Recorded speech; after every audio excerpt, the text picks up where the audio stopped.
د میدان وردګ ولایت په چک ولسوالۍ کې د 52 لوبډلو ترمنځ د والیبال پیل شوې اختریزې سیالۍ د کابل ولایت د پغمان ولسوالۍ د والیبال لوبډلې په بریا سره پای ته ورسېدې.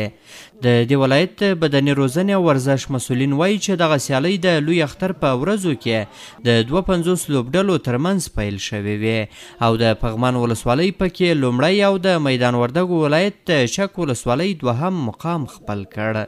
بالکل مونږ په ټولو ولسوالیو کې د اختر په شپه ورځو کې د ورزش د مینوالو د والیبال د مینوالو لپاره د ځوانانو د یووالي د اتحاد په خاطر باندې ورزشي برنامې په لاره اچوو چې خوشبختانه تقریبا د ټولو ولسوالیو په پرتله 200 نه زیات ټیمونو په ټولو ولسوالیو کې ګډون برخه اخیستې وه چې یوازې په میدان وردګ ولایت چک ولسوالۍ کې تقریبا 52 لوبډلو ګډون کړی و. د هغې کې د هلمند لوبډله د کابل لوبډلې خپله د چک ولسوالۍ د سیدآباد ولسوالۍ جغتو ولسوالۍ او دې ته ورته زیاتو لوبډلو قوي لوبډلو پکې برخه اخیستې وه.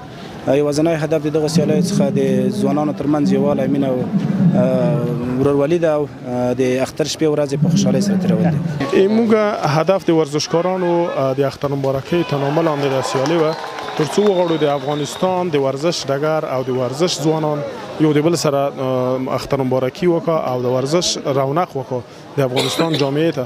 تر اوسه پورې په 2 ساعت کې خصوصا په دې ولایت کې چې تقریبا د 20 کلن دوره کې وروسته دلته ډېر امنیتي ستونزې وي او موږ په آزاده فضا کې لوبې نشوی کولی. نو موږ هم دا وه چې د افغانستان په سطحه ورزشکاران دلته راشي او خلکو ته دا وښیو چې د موږ د ولایت چې دی او لوبغاړي لري ځوانان لري په هر عرصه کې. د دغه سیالیو ګډونوال لوبغاړي وایي چې خوښ دي په سیمه کې د دغه شان لوبو زمینه برابره شوې او باید لا ډېرې سیالۍ په لاره واچول شي. والا ډېر خوشحاله یو ښه زمانه ده د دغه توکو نه د هغه سګرټ له شیانو نه ښه ورزشي هغه کوو انډیواله ګرشده کې مصروف هم یا ورزش لپاره ډېر ښه هغه ده. والا غوښتنه له دولت څخه همدا ده چې یو ښه جام نظمونه مثلا په نظر کې ونیسي څو ته د تمرین لاره موږ ته مساعده کړي نو دولت نه خوشحاله یو انداز کې ټورنمنټ یو چیرته جوړ مثلا هغه ونیسي. دوی له حکومت څخه غوښتنه کوي چې په سیمه کې معیاري لوبغالی او نور اړین امکانات نه لري او حکومت باید دې برخې ته پاملرنه وکړي. د دولت نه د موږ غوښتنه دا ده چې د موږ د افغانستان د ټیم کپتان چې دی هغه د دغه میدان نتللی دی او هلته کپتان شوی دی او موږ ته تر اوسه پورې په چک ولسوالۍ کې بیخي د والیبال لوبغاړی نه لرو. موږ د دولت نه دا غوښتنه ده چې موږ ته یو جمنازیم جوړ کړو او موږ په هغو کې خپلې لوبې ترسره کړو تر څو باران وي واوره وي په هغو وختو کې موږ لوبې وکولی شو. له بېلابېلو سیمو څخه د دغه لوبو د لیدو لپاره راغلي کسان وایي چې له کلونو وروسته یې په سیمه کې دغه ډول په لوړه کچه د والیبال سیالۍ ترسره کیږي. زموږ د موجوده حکومت نه دغه غوښتنه ده چې د هېواد په لرې پرتو سیمو کې ځوانان د ورزش سره ډېره مینه لري دوی دپاره باید معیاري د ورزش میدانونه جوړ کړي او د ورزش په برخه کې د دوی لاسنیوی وکړي او د موږ ځوانان دلته چې دی یو ښه فکر او د ورزش څخه بیخي زیاته مینه لري. نو موږ دلته نږدې نه د والیبال تر غلي ډېر خوشحاله یو. نو موږ د چارواکو نه هم ډېر خوشحاله یو ښه پل امنیت دی.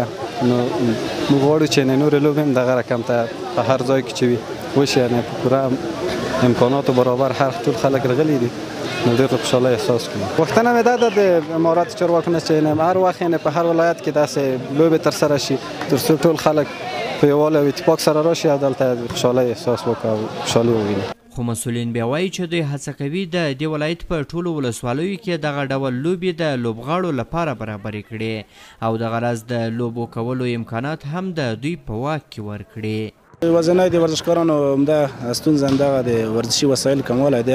الحمدلله موږ توانېدلي یو چې د دوی دپاره د ملي تجارانو ځکه د ورزش چې دی د ملي شتمني ده د تجارانو باندې استوار دی یعنې هر تجار کولی شي زموږ سره همکاري وکړي. موږ ګرځېدلي یو تجارانو نه همکاري غوښتلې ده زموږ سره زیاته کچه باندې همکاري شوې ده. عموما د ورزشکارانو ستونزې زیاتې وي انشاءالله موږ به هغو ته په وخت باندې رسیدګي کوو. او بل که څه هم لوبغاړي په میدان وردګ ولایت کې د ورزش لپاره مناسب لوبغاړي نشته دي.